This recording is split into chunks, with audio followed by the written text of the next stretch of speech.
예.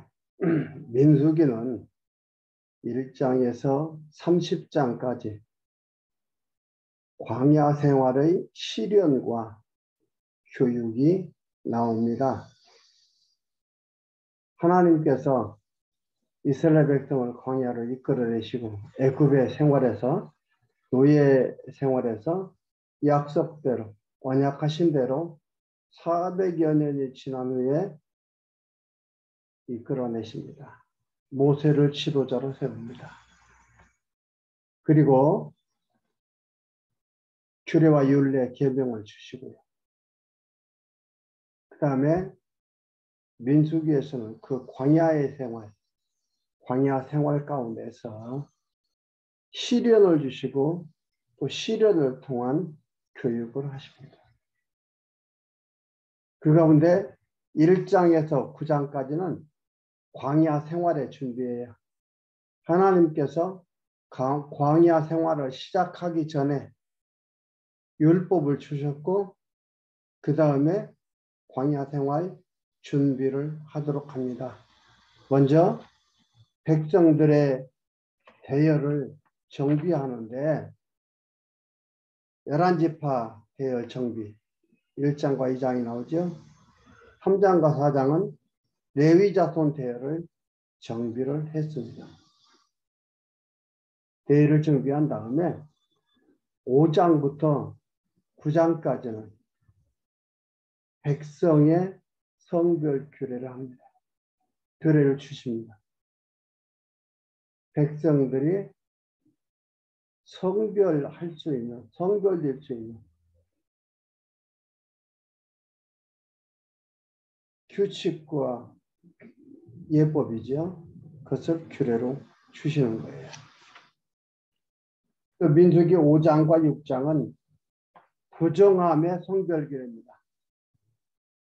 부정한데 부정하면 어떻게 거룩하게 할 수 있나 그 규례를 주시는 겁니다. 그 다음에 7장은 12지파 공헌 예물 6지파 예물 전반 6지파 예물 후반 6지파 예물 그게 7장에 나오고요. 8장은 레위인의 제사 규례입니다. 레위인이 중요한 임무를 맡았지만 제사의 규칙과 예법은요 하나님께서 주시고 그대로 해야 됩니다. 그래야 맞습니다.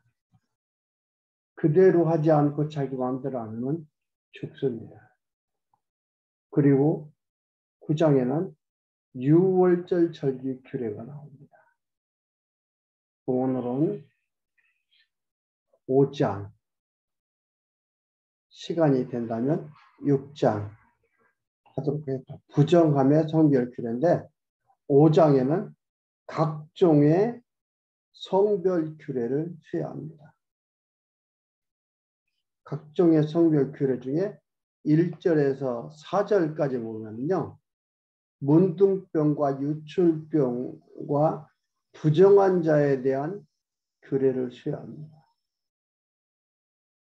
5절에서 10절까지는 죄를 범한 자가 죄값을 온전히 갚는 규례를 수여합니다. 11절에서 15절은 아내가 의심되면 의심 소재를 드리는 규례를 수여합니다. 여인에게 의심의 소재로 맹세케 하는 규례를 수여합니다. 16절에서 22절이죠. 23절에서 28절까지는 소재물로 여인의 부정을 판정케 하는 규례를 수여합니다. 그리고 29절에서 31절까지 의심의 법은 아내가 의심될 때 행할 것을 수여를 합니다. 이렇게 해서 각종 성별 규례를 수여하며 합니다.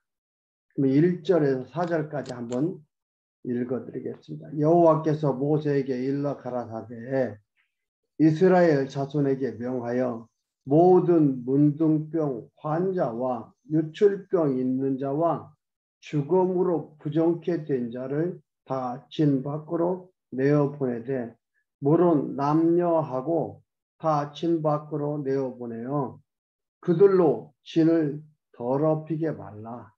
내가 그 진 가운데 거하느니라 하심에 이스라엘 자손이 그같이 행하여 그들을 진 밖으로 내어 보내었더니 곧 여호와께서 모세에게 이르신 대로 이스라엘 자손이 행하였더라.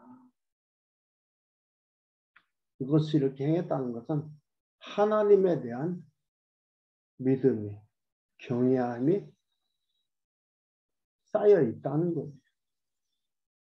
그러니까 하나님의 명을 받아 모세가 얘기하는데 그걸 그대로 행합니다. 물론 이런 규례에 대해서 레위기에서도 주었습니다.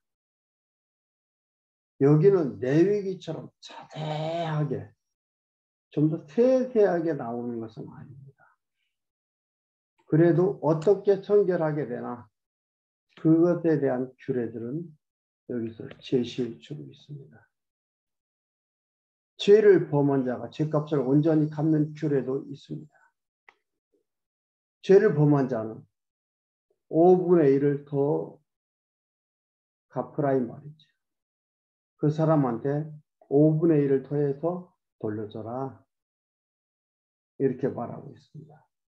그러면서 만일 죄 값을 받을 만한 친족이 없거든 그 죄 값을 여호와께 드려 제사장에게로 돌릴 것이니 이는 그를 위하여 속죄할 속죄의 수양 외에 돌릴 것이니라. 이스라엘 자손의 거제로 제사장에게 가져오는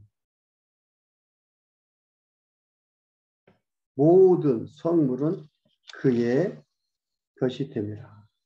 각 사람의 구별한 물건은 그의 것이 되나니 누구든지 제사장에게 주는 것은 그의 것이 되느니라. 이렇게 불결한 자 이들을 거룩하게 하는 규례가 나와 있는 것들입니다. 이것들 때문에 이런 규례들 때문에 이들이 건강하게 갈 수가 있어요. 이런 규례가 없다면 이들이 건강하게 갈 수가 없습니다. 이들을 건강하게 해서 전진을 시키는 거예요. 하나님이 가라고 했으니까 인도할 거니까 아무렇게나 가면 갈 수 있다. 그게 아니고 하나님이 이러한 규례를 통해서 이들을 건강하게 해서 전진을 시키는 겁니다. 근데 우리가 하나님이 눈에 안 보이기 때문에 어떻게 생각합니까? 우리의 노력과 우리의 방법과 우리의 연구를 가지고 우리가 만들어 간다. 이렇게 생각을 합니다. 근데 이걸 보면 우리가 만들어 가는 게 아니고 하나님이 만들어 가는 거예요. 건강하게 해서 전진을 시키는 거예요.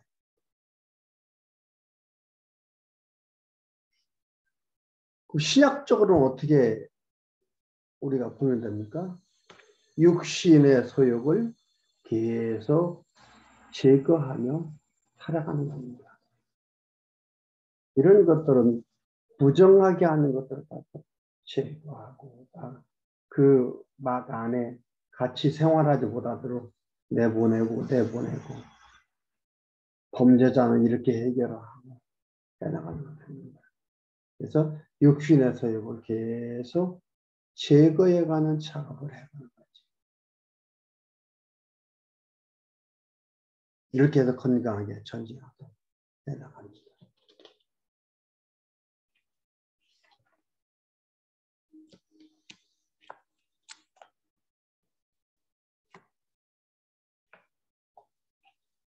(11절에서 15절) 아내가 의심되면 의심의 소재를 드리는 규례를 수행해요.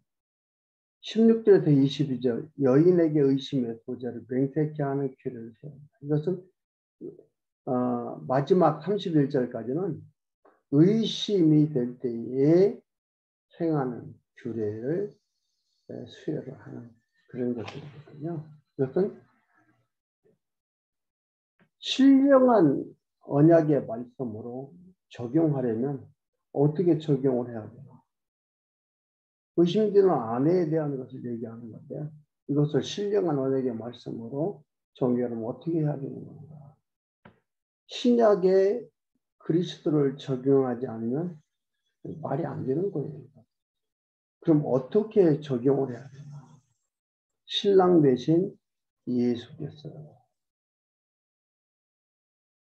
말씀대로 오셔서 말씀대로 이루어 가시고 있습니다. 우리는 예수를 의지하며 가게 되는 것들. 그러니까 신랑 대신 예수를 의지하지 않고 다른 것을 의지하는 것, 그러면은 다른 것을 의지하는 거예요. 거기에는 갈등, 고통, 괴로움 이런 것들이 있습니다. 이러한 고통에서, 그럼 이러한 갈등에서, 이러한 괴로움에서 하나님이 왜 해방시키지 않나? 이게 누가 주는 거예요? 하나님이 주시는 거예요. 예수, 신랑 대신 예수를 의지 않고 살아가는 거야. 다른 걸 의지하면서 살아가다 보면 그거에 대한, 물론 기쁨, 우리가 기준으로 만들어 놓은 기쁨도 있겠지. 그러나 고통, 괴로움, 갈등, 외로움,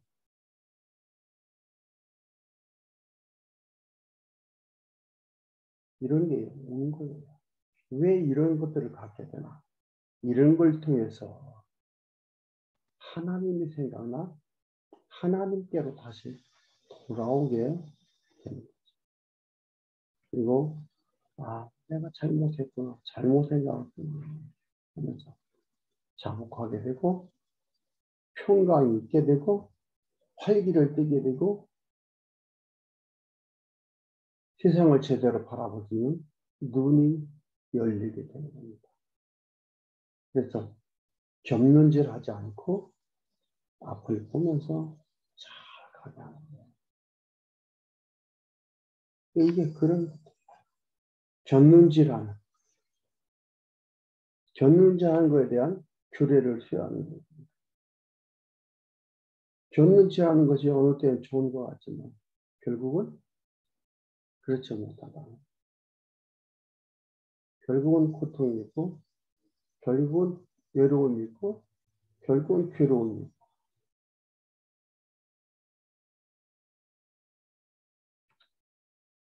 겹눈질 않고 올바로 보며 나아갈 때 거기에 평강이 있다는 것을 알게 됩니다. 그래서 이것은 신령한 언약의 말씀으로 적용하려면 이렇게 예수 그리스도를 적용하지 않으면 이해할 수 없는, 제대로 바라볼 수 없는 것이 되는 겁니다. 그리고 민수기 6장입니다. 민수기 6장 들어가기 전에 30절, 31절, 29절, 30절, 31절 한번 읽어드릴게요. 이는 의심의 법이니 아내가 그 남편을 두고 실에 행동을 잘못하는 거거든요. 잘못해서 경륜질해서 더럽힐 때나 또는 그 남편이 의심이 생겨서 그 아내를 의심할 때에 그 여인을 여호와 앞에 두고 제사장이 그 법대로 행할 것이니라. 남편은 무죄할 것이요 여인은 죄가 있으면 당하리라. 신랑 되신 주님께서 우리를 위해서 이 모든 것을 다 짊어지시고 안으시고 십자가에 죽으셨지요. 대속하셨지요. 신랑 대신 예수가 그 공로가 말로 표현할 수도 없는 공로죠. 주님은 포도나무, 우리는 가지. 주님은 목자, 우리는 양. 요한복음에 주님의 신성을 말하는 그것을 읽어보십시오. 놀랍습니다. 6장 나시린 성결 규례서야 합니다. 6장 1절에서 8절까지 나시린의 서원 및 구별을 한 자가 금할 것을 수여합니다. 9절에서 12절은 서원자가 더럽게 되면 그를 속죄 제사 규례를 수여합니다. 이들이 서원자 반드시 잘못이 없어. 서원자는 반드시 잘못이 없다는 아니고 잘못이 있을 거다 이 말이죠. 그래서 더럽게 되면 속죄 제사 규례를 수여합니다. 13절에서 21절은 나시린의 몸을 구별할 때에 각종 예물 규례를 수여합니다. 뭐예요? 반드시 용서한다는 거죠. 마지막 22절에서 27절은 아론과 아들들은 여호와의 이름으로 축복할 것을 명합니다. 아론과 그 아들들이 축복을 피우는데 여호와의 이름으로 해라는 거죠. 자기 이름으로 하는 게 아니에요. 읽어드리겠습니다. 1절에서 8절 여호와께서 모세에게 일러가라사대 항상 뭐예요? 규례와 율례, 율법을 주실 때 항상 여호와께서 모세에게 일러가라사대 하나님이 줬다 이 말이에요. 모세 법이 아니고 아론 법이 아니고 하나님이 줬다 이 말이에요. 로마서 3장 20절, 21절, 22절은 뭐라고 합니까? 율법은 죄를 생각나게 하는 거다. 율법의 행위로는 의롭다함 얻을 수가 없다. 율법은 죄를 깨닫게 하고 생각나게 하는 거다. 그래서 하나님의 하늘이가 나타났더니 율법과 선자의 증거. 이거 예수 그리스도다. 이건 예수 그리스도의 모형에 대한 것들을 지금 우리가 보는 거예요. 그럼 구약에서는 이들이 이걸 이대로 지키고 행하고 하는 것들이 뭐예요? 예수 그리스도를 믿는 행위예요.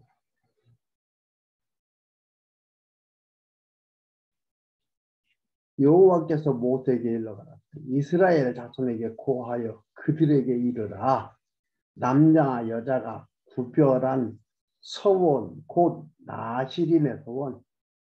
그러니까 레위인만이 아니고 이스라엘 자손의 중에 남자나 여자나 구별한 특별한 서원, 구별한이 아니고 특별한 서원, 곧 나시린의 서원을 하고, 그러니까 나시린이라는 것은 구별인자를 뜻합니다. 구별인자. 구별한 사람을 뜻하는 거예요. 남자건 여자건 뜻하는 건데, 얘는 예수 그리스도를 말하는 거예요. 나시린의 성별교회. 그러니까 예수 그리스도와 한 몸 된, 그래서 하나님께 드림받은 우리예요. 예수 그리스도 한 몸이 됐다는 것은, 주님은 신랑 우리는 신부가 됐다는 것은 하나님께 드려진 바가 되는 거예요. 예수 그리스도께서 드리셨기 때문에 우리도 하나님께 드리는 거나 마찬가지가 됩니다. 이걸 하나님이 인정하는 거예요. 주인이 인정하는데 누가 아니라 그래요. 여기에서 성도의 정체성이 드러나는 거죠. 그래서 환문됐어요. 바로 이게 성도다 이 말이죠. 그러니까 성별한다라는 것, 성별이라는 것은 세상에 속해서 사나 마음과 목적과 가치는 다르다 이 말이에요. 이것이 구별이요. 이것이 거룩한 인생이요. 즉 산재 사람. 세상에 속해서 살지 않는 게 아니에요. 속해서 살게 돼 있어요. 여기에서 마음과 목적과 가치가 달린 거예요. 목적관이 다르고 인생관이 다르고 가치관이 다른 거예요. 왜 이렇게 열심히 살고 땀 흘려 살고 왜 그렇게 사느냐? 나는 그 가치가 다른 거예요. 일반 사람들처럼 잘 먹고 잘 살고 네 나눠 하려고 그러는 게 아니지.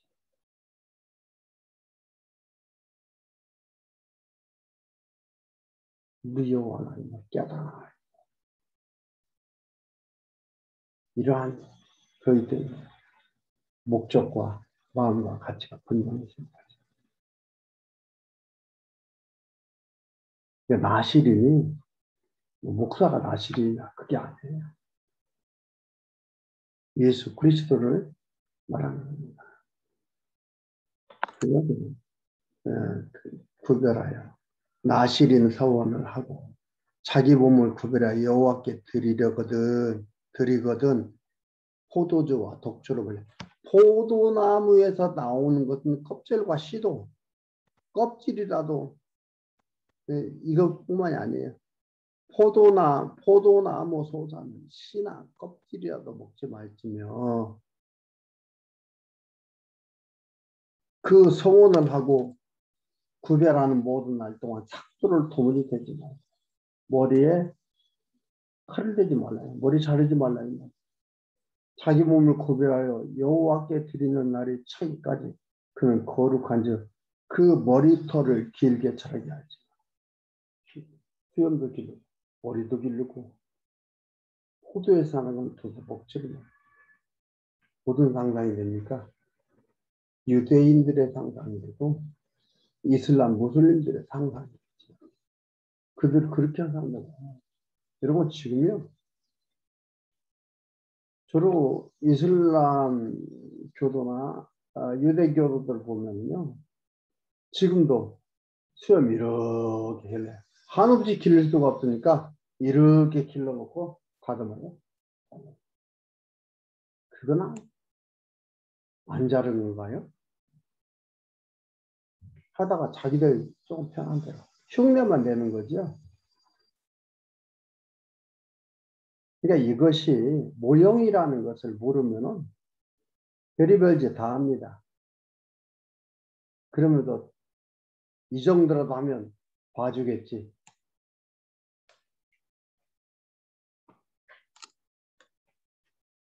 아무것도 이런 것들 포도나무 아니면 소자는 도둑에 먹지 마라. 그리고 삭도 대지 마라. 마치 누구 연상이 돼요? 세리요. 광야로 나가서 석청을 먹으며 주님의 길을 예배했다. 그 사도 요한의 생각이 납니다. 이런 거 보면은요, 이들의 보편적인 음식이에요. 포도나무에서 나오는 거 먹는 건 보편적인 음식인데 모두가 흔하게 먹는 것인데 일단 접촉하지 못하게 하고 껍질과 씻어 먹지 말라고 합니다. 나시리님을 반드시 알게 하는 거예요. 이것은 나는 하나님의 것이라는 고백의 삶을 살게 하는 거지. 나는 하나님의 것이다.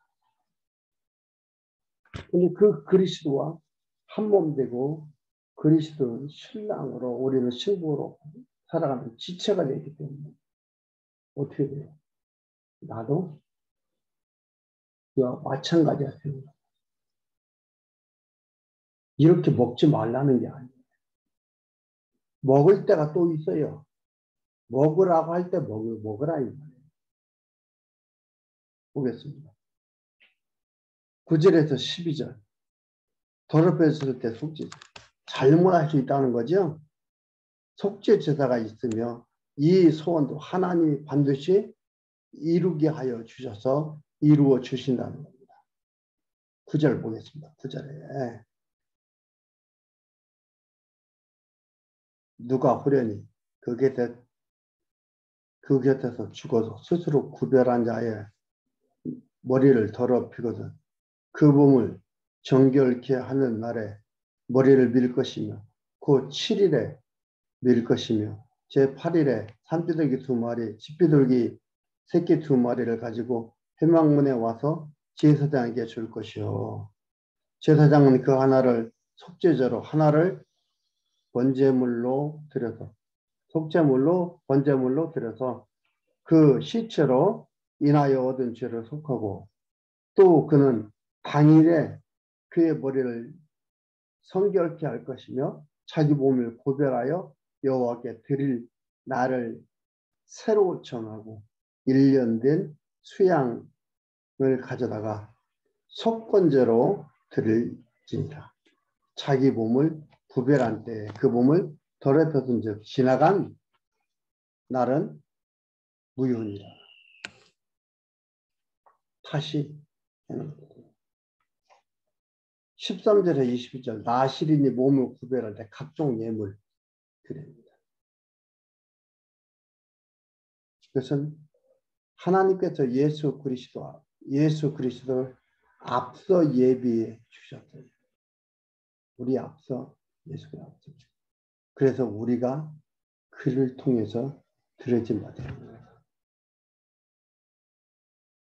내가 이렇게 드려야 되는 것들이 아니고 예수 그리스도께서 앞서 가셔서 하나님께 드리셨잖아요. 우리도 드리신 바 된다 이 말이죠. 한 몸 됐다는 얘기가 그런 얘기입니다. 지체됐다는 얘기가 그런 얘기입니다. 주님 신앙 우리의 신부로 그와 결혼했다는 얘기가 그런 얘기입니다.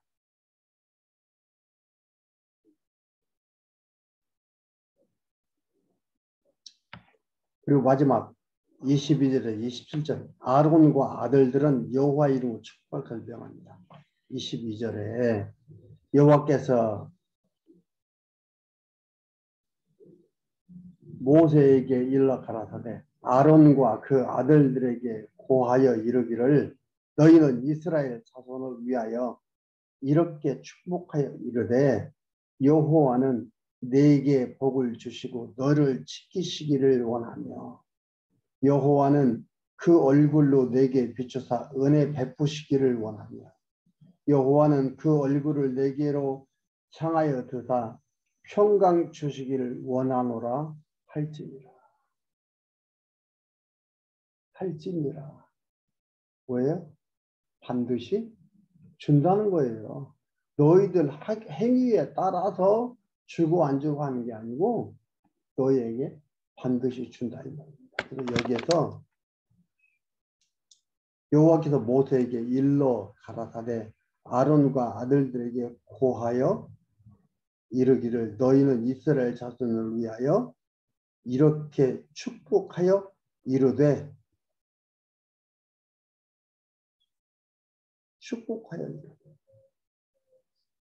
이렇게 하라.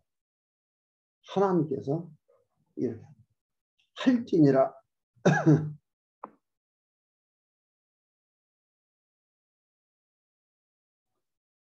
원하노라 할지니라. 하나님께서 원하고 하고자 하는 것 반드시 그들에게 하나님의 뜻이라는 거예요. 사상이고 하나님의 계획이라는 거예요.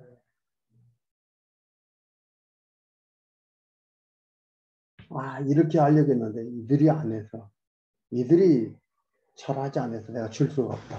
이게 아니에요. 이건 인간사에서 있는 얘기지 저물주와 피조물 사이에서는 타협이 아닙니다. 조건부가 아니고 거래가 아닙니다. 선포입니다. 하나님의 선포예요. 그리고 그대로 됩니다. 그리고 마지막 27절에 그들은 이같이 내 이름으로 이스라엘 자손에게 축복할지니 내가 그들에게 복을 주리라. 너희들은 하나님의 이름으로 축복해라 이 말이에요. 하나님이 주니까.